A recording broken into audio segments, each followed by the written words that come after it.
Goeiedag almal, my naam is Bella Beskagni en baie dankie vir die geleentheid om vandag met julle te deel. Dit is vir my besonder spesiaal om hier te wees, veral omdat Dr. Leonie my van kleins af ken. En vandag getuig ek nie uit my eie krag nie, maar uit 'n hart wat diep dankbaar is vir die Here se goedheid en vir 'n roeping wat hy duidelik op my hart geplaas het. Wat ek vandag met julle deel is nie 'n storie van volmaaktheid nie, maar van gehoorsaamheid, 'n pad van genesing, groei, oorgawe aan God se plan, selfs wanneer ek dit nie altyd verstaan het nie. En so laat ons wegspring. So van kleins af was ek lief vir die Here. Ek het geweet wie hy is en hoe groot sy liefde is. Maar selfs as kind het daar vrae in my hart ontstaan.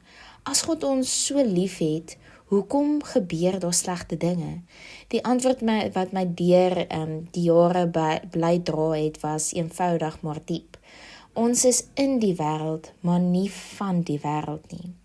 En ons omstandighede was nie altyd maklik nie as 'n kind, en dit het my geloof nogals redelik getoets. Tog was dit juis in daardie seisoene wat ek geleer het om my identiteit nie in mense of situasies te soek nie, maar in Christus. Dinge het verander, mense het verander, maar die Here het reg en konstante gebly.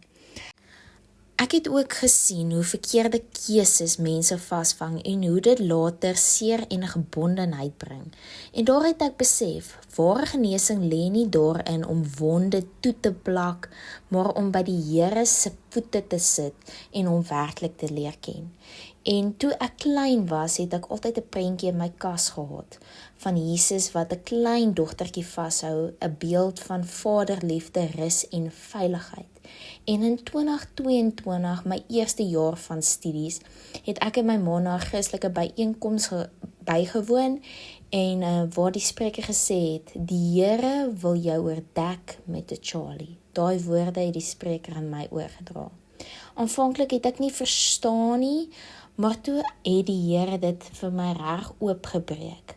Hy wil my bedek met sy beskerming, sy warmte en sy seën. Daar het ek ook besef, God ken ons diepste begeertes. Al wat hy vra is, dat ons hom sal ken en na hom toe draai vir beskerming en leiding. Ek het altyd gevoel die Here gaan my gebruik, maar ek was skaam en onseker, soos Moses het ek gewonder, wie is ek? Maar die Here het 'n besonderse manier om ons te ontmoet.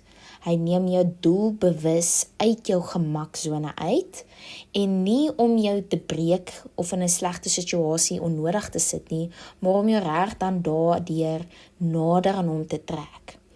En tydens my universiteitjare het my geloof reg verdiep. Ek het 'n intieme verhouding met God begin bou en geleer om na hom toe te draai wanneer dinge oorweldig geraak het. Vandag het ek die voorreg om as 'n biokineticus te kan werk en ander mense se lewens ook aan te kan raak en reg te doen wat ek vir 'n passie het. En die Bybel sê ons liggaam is 'n tempel van God. En om dit te kan beweeg is 'n voorreg vir my ook. En deur beweging het my selfvertroue gegroei en ek het gesien waartoe God my in staat stel wanneer ek op hom vertrou. En so in 2025 is my pa oorlede en dit het my opnuut bewus gemaak van die krag van keuses. Keuses wat ons vroeg in ons lewe maak, wat gewoontes raak. En gewoontes bou ons of dit breek ons af, hulle vat ons nader aan die Here of hy vat jou verder van die Here af. En dit het reg vir my uitgestaan, Matteus 6:33, vir my het ek dit reg uitgestaan. Soek eers die koninkryk van God. En dis nie net 'n skrif nie, dis reg geleefwyse om reg eers die koninkryk van God te soek in al jou weë. En so met fietsry is ietsie wat ek graag op my vrye tyd doen en ek doen dit en dan gesels ek 'n bietjie met die Here en Terwyl ek teen 'n bult uittrap, reflekteer ek oor my lewe en sien ek hoe God deure oopgemaak het wat niemand kon toemaak nie, soos Jesaja 22 vers 22 sê. Hy sal oopmaak en niemand sal kan toemaak nie. En so het hierdie gebed in my hart gevorm. Here, vir U sal ek trap tot eer van U. En dit is hoe Prosper Life of Christ ontstaan het, en dis 'n nuwe winsgewende organisasie, wat my regtig na in die hart lê, wat ek gestig het, en ek het besef, jy kan nie werklik verheer as jy jou lewe los van God probeer leef nie. Ware voorspoed is liggaam, siel, gees en roeping. Daarom is die naam van die non-profit Prosper Life of Christ, want ware voorspoed word net in Christus gevind.